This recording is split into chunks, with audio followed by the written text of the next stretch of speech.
Hello student, स्वागत है आप सभी का एक बार फिर से हमारे इस ऑफिशियल यूट्यूब चैनल में जिसका नाम है एसोल सॉल्यूशन। मैं चंदन कुमार हाजिर हूँ आप सभी के सामने अपनी एक और नई वीडियो के साथ। सो गाइस, आज की इस नई वीडियो में हम बात करेंगे उन सभी स्टूडेंट्स के लिए जो कि मास्टर ऑफ पॉलिटिकल साइंस के स्टूडेंट्स हैं और वो MPS 003 या 004 को पढ़ रहे हैं, या इसके अलावा वे सभी स्टूडेंट्स जो निर्जातीयता को पढ़ रहे हैं।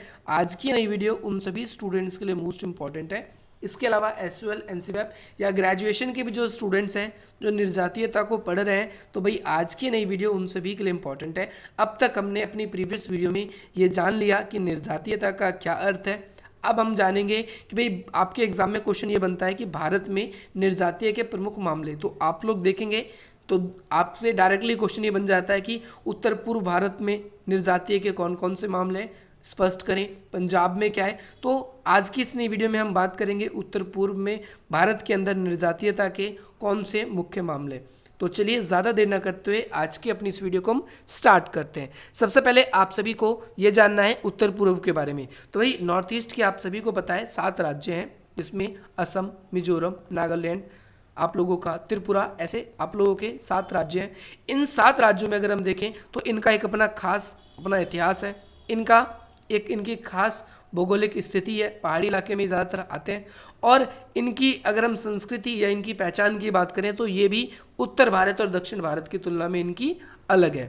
तो इस वजह से यहाँ के लोगों को निर्जातीय के रूप में देखा जाता है। अगर हम बात करें आज़ादी के बाद से, तो समय समय पर यहाँ पर जो है लोगों ने विद्रोह किया है। इन जो निर्जातीय जो लोग हैं और इनके जो विद्रोह हैं कई बार संघर्ष में और दंगों के रूप में भी तब्दील हो चुके हैं, और इन्होंने अपने विद्रोह के जरिए अपनी स्वायत्तता की मांग करी है। उन्होंने कई बारी अपने विद्रोह जो है वो हिंसात्मक रूप से करें। हिंसात्मक रूप से करने का मतलब ये है कि इन्होंने ज़्यादातर अपने जो आंदोलन है वो हिंसा के जरिए करें। और जबकि कई जगहों पर हम ये देखते हैं कि ये विद्रोह जो है ये एक राज्य से दूसरे राज्य तक भी फैल गया। जैसे स्टार्टिंग में हम देखेंगे तो नागालैंड और मिजोरम, सिर्फ इस 2 स्टेट के अंदर या इन 2 जगहों पर ही सिर्फ उत्तर पूर्व में आंदोलन हो रहे थे। लेकिन अब असम, त्रिपुरा और भी अन्य क्षेत्र हैं जहाँ की निर्जातियों ने अपनी अपनी मांगों को सरकार के सामने रखना शुरू कर दिया है। इसके साथ साथ उत्तर पूर्व के जो भारत हैं वहाँ पर सभी राज्यों की स्थिति लगभग एक जैसी है, यानी उनकी संस्कृति एक जैसी है। उन लोगों को अगर हम देखें तो सरकार उन पे ध्यान भी ज़्यादा नहीं दे पाती, और इस वजह से उनका ये मानना है कि भाई उनको भारतीय क्षेत्र में उनकी सहमति के बिना नहीं बल्कि बलपूर्वक उन्हें भारत के क्षेत्र में उन्हें क्या किया गया है, उन्हें आमंत्रित किया गया है, या फिर उन्हें कह सकते हैं बलपूर्वक भारत में उसका विलय किया गया है। वह क्या करना चाहते हैं, स्वयं के सत्ताधारक बनना चाहते हैं। वह चाहते हैं कि उन्हें भारत से अलग कर दिया जाए और वो अपने खुद ही शासन व्यवस्था चलाएं, वहाँ की सरकार खुद बनाएं और अपनी जो भी निर्जातीयता है उसके आधार पर ही वो अपना जीवन चलाएं। परंतु भारतीय संविधान में अगर हम बात करें उत्तर पूर्व के हितों के लिए जो अनुसूची 4 बनाई गई है, और उसमें यह कहा गया है, डायरेक्टली ये बात कह दी गई है कि भैया, और ये अनुसूची कब बनाई गई थी 4, देखो 1952 में बनाई गई थी।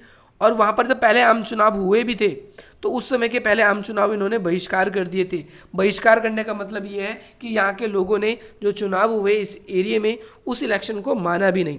सबसे पहले आप लोगों को याद रखना है यहाँ पर कि भाई अनुच्छेद 4 के अंदर अनुच्छेद 4 नहीं, अनुसूची 4 के अंदर बात हुई है कि भैया उत्तर पूर्व नॉर्थ ईस्ट के जो स्टेट हैं उनको वहाँ पर संरक्षण प्रदान किया जाएगा, उन्हें कुछ विशेष अधिकार दिया जाएगा। नागालैंड के अंदर एक संगठन उभरा जिसका नाम है फेडरिक रिपब्लिक ऑफ नागालैंड, ये स्थापित हुआ है। और ये जो फेडरिक रिपब्लिक ऑफ नागालैंड है ये 2 दशकों से, लगभग पिछले 2 दशकों से वहाँ पर विद्रोह का एक मुख्य कारण बना है, और इसके जरूर यहाँ पर आंदोलन चल रहा है। जैसे आपने आंसू के बारे में क्लास 12th में ज़रूर पढ़ा होगा, ऑल असम स्टूडेंट यूनियन, या फिर मिजो नेशनल फ्रंट के बारे में आपने पढ़ा होगा। ये लोग भी ऐसे हैं जो कि नॉर्थ ईस्ट के ही हैं, और ये लोग भी अपने अपने लिए कुछ खास विशेष मांगे कर रहे हैं। इनका कहना है कि जो बाहरी देश है ना, जो इनके पड़ोसी सीमा से लगे हुए है ना, उनकी तरफ से इनको कई सारे संगठनों की तरफ से इनको क्या मिल रही है, हेल्प मिल रही है कि भैया आप भारत से अलग हो जाओ। इस वजह से भारत में कई बारी ऐसा देखने को भी मिल रहा है कि ये विद्रोह कर रहे हैं। इसके अलावा 1960 के दशक में असम में कुछ जनजाति थी, उन जनजातियों ने क्या किया, धीरे धीरे वहाँ पर आंदोलन शुरू कर दिया। बोडो आंदोलन आप लोगों को याद रखना है। और असम अगर हम देखेंगे आगे चल के एक नया स्टेट बनता है मेघालय, कब 1972 में, आंदोलन की वजह से वहाँ पर एक नया स्टेट बना। आगे चल के असम में फिर बोडोलैंड, करबी और आपका एंग्लालॉल, ये आंदोलन और भी ज़्यादा बढ़ने लगे। ये आंदोलन अगर हम देखें विशेष रूप से इनके कैसे आंदोलन होते हैं, तो ये आंदोलन विशेष रूप से हिंसक होते हैं और ये स्वायत्त की मांग करते हैं। यहाँ पर पुलिस, सेना या अन्य जो स्वायत्त आंदोलन है वो भी संदेह नहीं करते, मतलब फॉर एग्जांपल ये उनकी बात भी नहीं मानते हैं।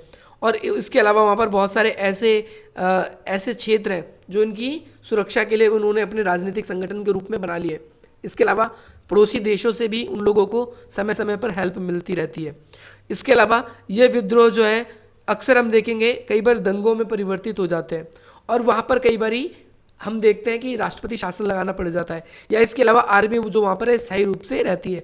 अब अगर हम बात करें इन जनजातियों के लिए खासतौर पर कई कदम उठाए गए, जैसे यहाँ पर अगर हम देखें तो कई स्टेट में ऐसे प्रोविज़न किए गए कि कोई नॉर्थ ईस्ट के बाहर का वहाँ पर संपत्ति नहीं खरीद सकता।